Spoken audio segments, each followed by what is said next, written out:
যিসকল ছাত্ৰ-ছাত্ৰী ঈশানন্দ স্কলাৰশ্বিপৰ কাৰণে এপ্লাই কৰিছে তেওঁলোকৰ প্ৰায় সকলোৰে ষ্টেট নডেল অফিচাৰৰ যিটো ভেৰিফিকেশ্যন হয় সেইটো কমপ্লিট হৈ গৈছে আৰু কিছুমানৰ অকল ইনষ্টিটিউট ভেৰিফিকেশ্যন যিটো আছে সেইটোৱে হৈছে। যিসকলৰ ইনষ্টিটিউট ভেৰিফিকেশ্যন হৈছে তেওঁলোকৰ অলপ কেইদিনমান পিছত ভেৰিফিকেশ্যন হৈ যাব আৰু যিসকলৰ ষ্টেট নডেল অফিচাৰ ভেৰিফিকেশ্যন হৈছে সেইসকলে কেতিয়া স্কলাৰশ্বিপৰ এমাউণ্টটো পাব সেই বিষয়ে আজিৰ ভিডিঅ'টোত আলোচনা কৰিম আৰু আপোনালোকক ডাইৰেক্ট প্ৰুফ হিচাপত দেখুৱাম যে কেনেদৰে স্কলাৰশ্বিপটো যেতিয়া সোমাব, যেতিয়া মেৰিট লিষ্ট চিলেক্ট হ'ব, কেনেদৰে প্ৰচেছটো যাব সেইটো আপোনালোকক ডাইৰেক্ট NSPত গৈ মই দেখুৱাম।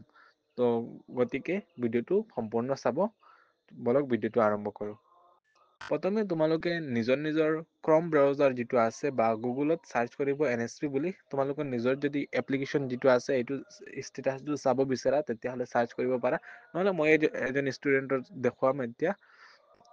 NSP বুলি চাৰ্চ কৰাৰ লগে লগে এনেকুৱা ইণ্টাৰফেচ আহিব তোমালোকৰ সন্মুখত। এনেকুৱা এটা ইণ্টাৰফেচ অহাৰ লগে লগে তোমালোকে NSPত যিটো আছে সেইটোত ক্লিক কৰিবা। ক্লিক কৰাৰ লগে লগে তোমালোকৰ সন্মুখত এনেকুৱা এটা পেজ আহিব।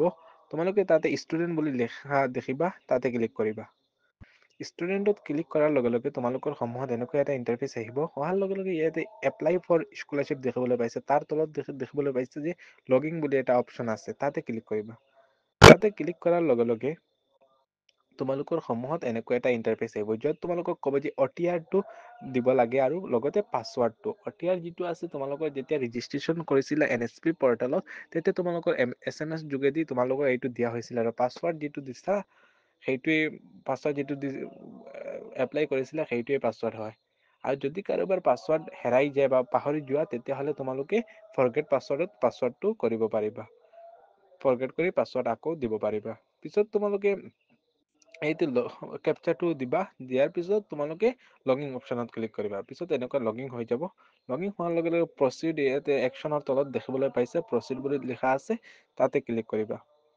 তাতে ক্লিক কৰাৰ লগে লগে তোমালোকৰ সন্মুখত এনেকুৱা এটা ইণ্টাৰফেচ আহিব। ইয়াতে দেখিবলৈ পাইছে যে application final verified by the state nodal officer. ইয়াতে দেখিবলৈ পাইছে এনেকুৱা এটা দেখিবলৈ পাবা। পিছত তোমালোকে ইয়াতে তলত লিখা আছে যে ভেৰিফিকেশ্যন ডিটেইলছ। ইয়াতে তোমালোকে দেখিবলৈ পাইছে যে ইনষ্টিটিউচন যিটো ভেৰিফিকেশ্যন হয় সেইটো য়েছ লিখা আছে।